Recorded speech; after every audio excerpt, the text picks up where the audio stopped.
I don't know if I want to say this now. Because I'm a little hurt, that's why.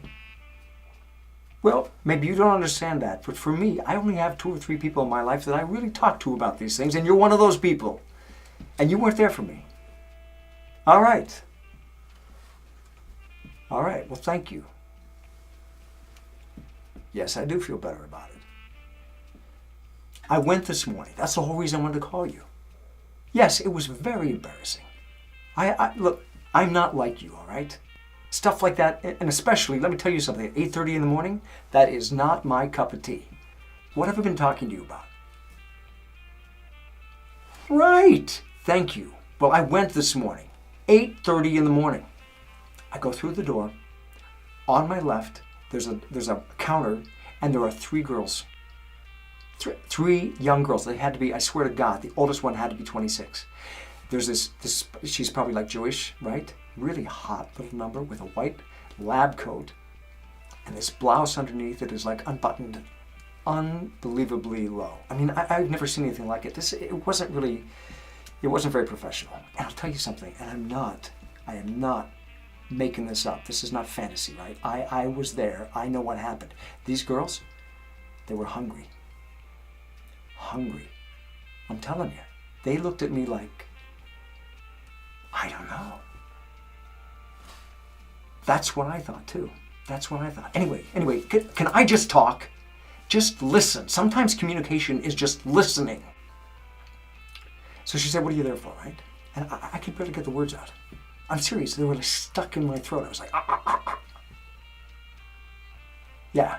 They make you say it. They want to hear you say it, right? So I finally just said, okay, I'm here to leave a specimen. Right.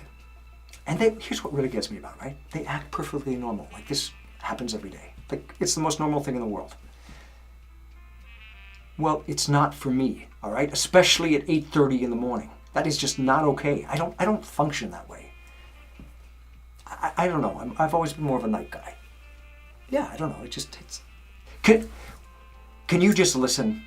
All I need is for you to listen to me, right? You don't have to interject stuff. Thank you. That would be great. So, I fill out this paperwork, and they ask stuff on this paperwork. They ask stuff that is so embarrassing. Really, it's like, when is the last time you ejaculated? It's on the question. You have to answer this question. And they're standing there looking at me, right, while I fill this stuff out. I didn't know what to do. I mean, you can't lie. What are you going to do? You're going to lie to these people? No. I filled it all out. I gave it back to them. She says, gives me this little cup, right, wrapped in plastic. No, and little, like a little cup.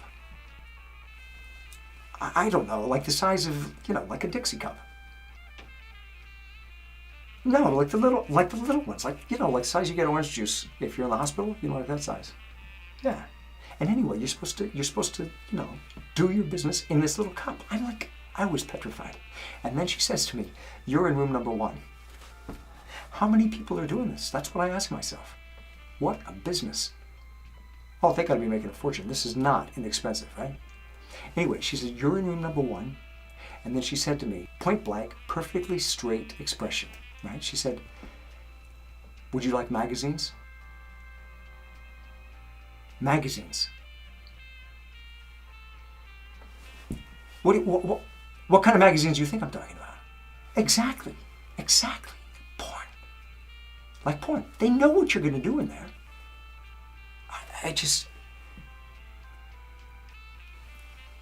I know it's the doctor's office, but it's dirty. It's dirty.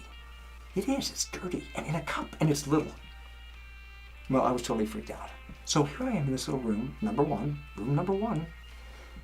And I'm supposed to do this in the cup. Well, I'll tell you something. Nothing was happening. I mean, nothing was happening. First of all, it's 8:30 in the morning. No, I'm not even awake at 8:30 in the morning. Yes, I'd had coffee. I still wasn't awake at 8:30 in the morning.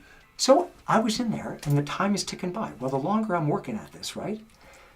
I'm looking at my watch. I'm thinking, okay, how long should I take? How long should I take? Because if it's too fast, and you walk back out, and it's like, Yeah, they think you're like, preemie kind of. It's a self-esteem point. Right. Right. And then on the other hand, you don't want to take too long because then you're like a pervert. So I finally got it done.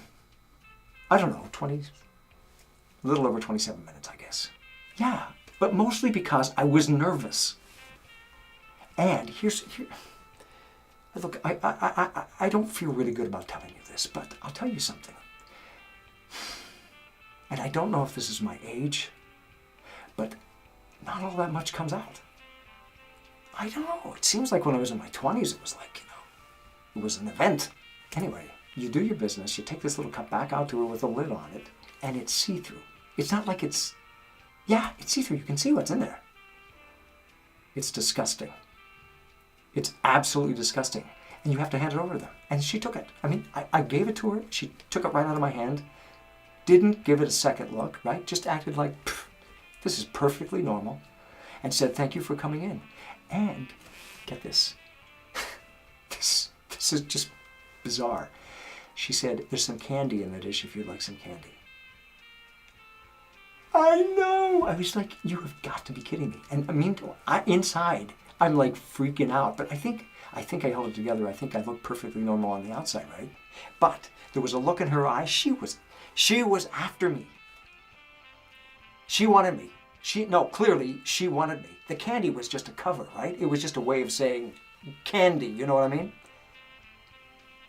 Yeah, everything short of giving me her phone number, right? Here I am in this office trying to have a baby with my wife. And this technician in a very low-cut blouse is coming on to me, and I don't mean subtle. I was embarrassed. I was embarrassed for her and for myself.